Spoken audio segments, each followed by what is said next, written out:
ظاہر ہے ان کے والد کے سینما تھے، ان کی جاگیریں تھیں، ان کے بیمبینو جوسز تھے. جی ہاں بالکل. ان کے والد رئیس حاکم علی خان. جی ہاں بالکل. رئیس حاکم علی خان جاگیردار تھے بہت بڑے. جی ہاں رئیس ہوا سندھ میں، یہ رئیس تھے. لیکن سیاست میں لوگ جو ہے نا بڑا بے رحم ہوتا ہے. کوئی چیز کو بنا لیتے ہیں، کچھ نہیں بھی ہوتی بن جاتی. میں نہیں کہتا فرشتہ ہے، لیکن اتنا بھی نہیں کہ جو لوگوں نے بنا دیا، جتنا لوگوں نے بنایا. نواز شریف صاحب پہ آتے ہیں. نواز شریف صاحب ظاہر ہے جب آپ پہلی بار منتخب ہوئے تو پنجاب اسمبلی. دیکھیں جی میں 2 حکومتوں کی بات کروں گا. پھر پہلا دور محترمہ کا بہترین تھا، پہلا دور نواز شریف کا بہترین تھا. دونوں کے پہلے ادوار جو تھے وہ پہلے ادوار بہترین تھے. ٹھیک ہے. دوسرا دور نہ محترمہ کا اچھا تھا اور نہ میاں صاحب کا اچھا تھا. میاں صاحب کا کیوں اچھا نہیں تھا کہ وہ دوسرے دور میں جب غلام اسحاق خان نے اسمبلی توڑ دی جی، اس کے بعد پھر پیپلز پارٹی کی پھر وہ آئے جی، تو وہ جہاں سے انہوں نے اپنی حکومت چھوڑی تھی، پاکستان کو چھوڑا تھا، وہاں پہنچنے کے لیے راستے میں کوئی چیز نہیں چھوڑ رہے تھے کہ وہاں پہنچوں، پاکستان کو ایشین ٹائیگر بناؤں، یہ کروں وہ کروں. صحیح. اس میں کوئی روڑا بھی راستے میں نہیں چھوڑ رہے تھے. ٹھیک ہے. یعنی نیک نیتی سے، نیک نیتی تھی، لیکن کام وہ اجلے وہ کر گئے. فوج سے ٹکر، ایک آرمی چیف کو ہٹایا، دوسرے کو ہٹایا، ان کی پٹی پھر ایک عذاب بن گیا. آپ نے فوج کا نام لیا. اسٹیبلشمنٹ ہم لوگ عام طور پہ لوگ استعمال کرتے ہیں، فوج ظاہر اسٹیبلشمنٹ ہی ہے. آج تک جتنی بھی گورنمنٹس آئی ہیں، ہم اگر پاکستان کی تاریخ میں چلے جائیں اور ہم 58 کے بعد ایوب خان آئے، اس کے بعد اسٹیبلشمنٹ کا ٹوٹلی کنٹرول رہتا ہے ہر سیاسی حکومت پہ، کوئی مانے یا نہ مانے.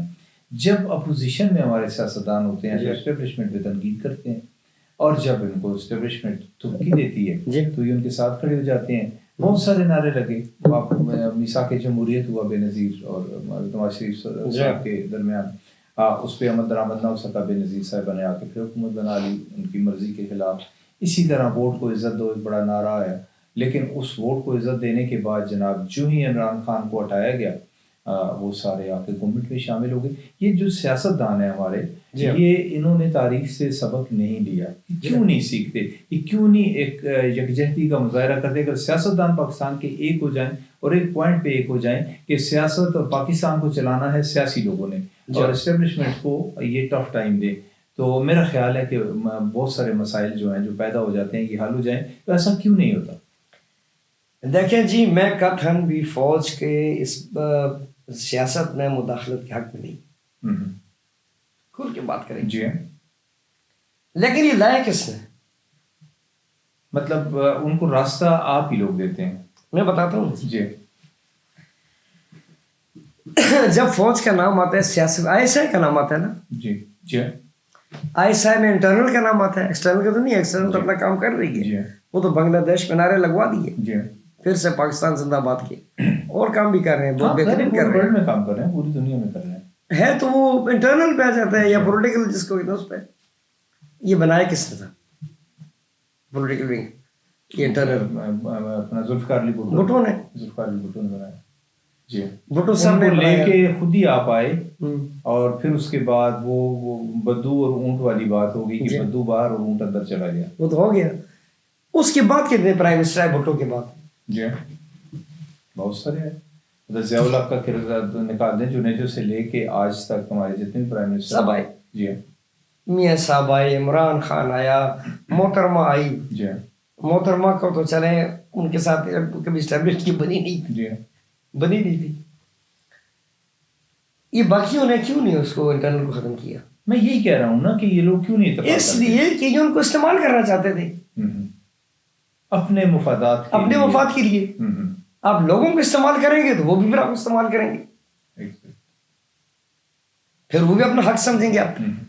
یہی ہوا ہے، مطلب آج تک یہی جاری ہے، یہی چیز جاری ہے. اور اگر یہ سلسلہ چلتا رہتا ہے تو ان فیوچر آپ کیا سمجھتے ہیں کہ پاکستان، ظاہر ہے دفاعی لحاظ سے تو ماشاءاللہ پاکستان مضبوط ہے، لیکن اقتصادی طور پہ پاکستان. اب میں ایک اور بات کروں گا. جی دیکھیں جی، بات یہ ہے کہ اس وقت فوج کا ہونا ضروری ہے. اس وقت آج جو پاکستان کی عزت بنی ہے یہ مئی میں بنی ہے، مئی میں بنی ہے، جنگ کے بعد. بے شک بے شک، اس میں کوئی شک نہیں، جنگ کے بعد بنی ہے. اگر یہ جنگ ہار جاتے ہم تو جو وینیزویلا میں کل ہوا ہمارے ساتھ ہونا تھا. ٹھیک کہہ رہے ہیں. اور بہت سارے مسائل پیدا ہوتے, اور بہت سارے یہاں پہ مسائل پیدا ہوتے. جنگ کے بعد آپ دیکھیں ٹارگیٹ چین تھا براستہ پاکستان, وہ پاکستان میں ہی کام ختم ہو گیا انڈیا کا. ہاں بالکل یہی, اور انڈیا کے بیڑا غرق ہو گیا. مطلب چین نے بھی یہی محسوس کیا نا کہ یہ وقت ہے کہ آپ اپنے جو ویپنز ہیں, جو آپ کی ٹیکنالوجی ہے, آپ یہاں پہ استعمال کریں اور آپ اس کو ٹیسٹ کریں. بہت اچھا ہوا ہے.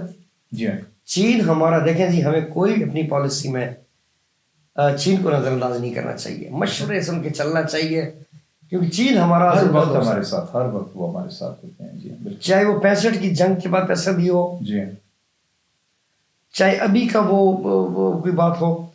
دیکھیں ہم پہ اگر انڈیا کس طرح حملہ کر رہا تھا تو سمجھ رہے تھے کہ پاکستان کو ہم کچل کے رکھ دیں گے.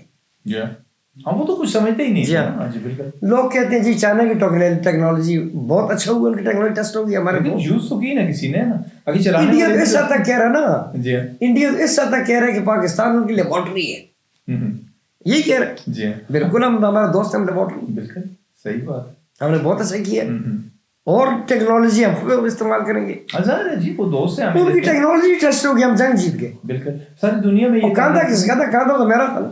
بالکل, کاندھا تو پاکستان کا تھا, بندوق ان کی تھی. بے شک, لیکن یہ ہے کہ چلانے والا بھی پاکستانی تھا. بندوق بے شک ان کی تھی, لیکن چلانے والا بھی پاکستانی تھا. اور جو ظاہر ہے جو ان کا وہ سسٹم سارا جیم کیا, S-400 میں اس کا نام تھا, وہ جیم کرنے والے ہمارے 5-6 بچے تھے نوجوان. بالکل, تو انہوں نے سارا کچھ کر دیا. ایگزیکٹلی. اب پاکستان سے ہمارے اب آتے ہیں سیاست پہ. جی دیکھیں جی, یہ آہستہ آہستہ ساری باتیں ہوں گی. ایک دن نہ فوج کو دور کریں, نہ کرنا چاہیے. عمران خان بھی خدا کا مدد ایسی آیا, فوج کے ساتھ ہی آیا, پھر کوشش کی ان کو ہٹانے کی. راتوں رات روم نہیں بنتا, ٹائم لگتا ہو. آہستہ آہستہ جب آپ دیکھیں گے, ترکی میں دیکھیں فوج خود پیچھے ہٹ گئی. فوج اس لیے بیٹھتی ہے کہ وہ دیکھتے ہیں کہ شاید ان سے غلطی نہ ہو جائے, اور وہ ایک ادارہ کم از کم ہے جو کہ منظم ہے, اور ان میں تو الیکشن نہیں ہوتے.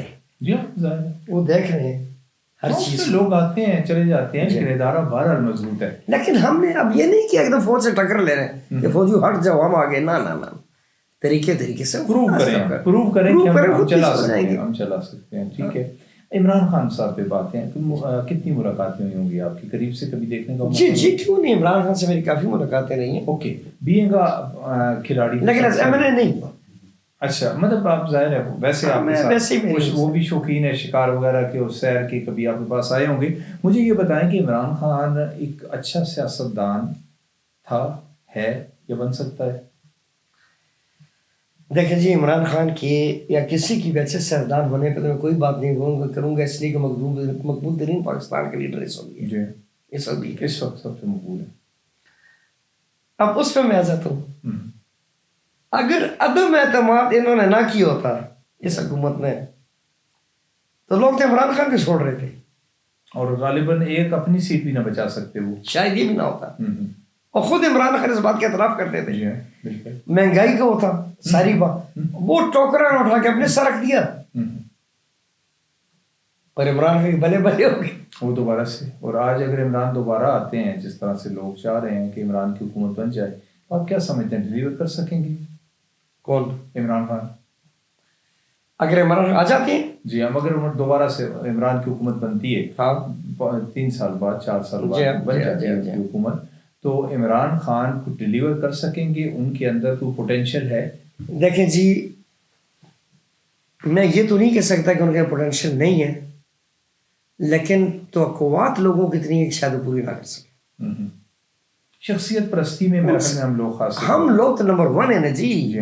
آپ آج ہٹا دیں زرداری صاحبان کو, بلاول بھٹو کو, تو پیپلز پارٹی میں کیا ہے؟ آج نواز شریف خاندان کو نون میں کیا ہے؟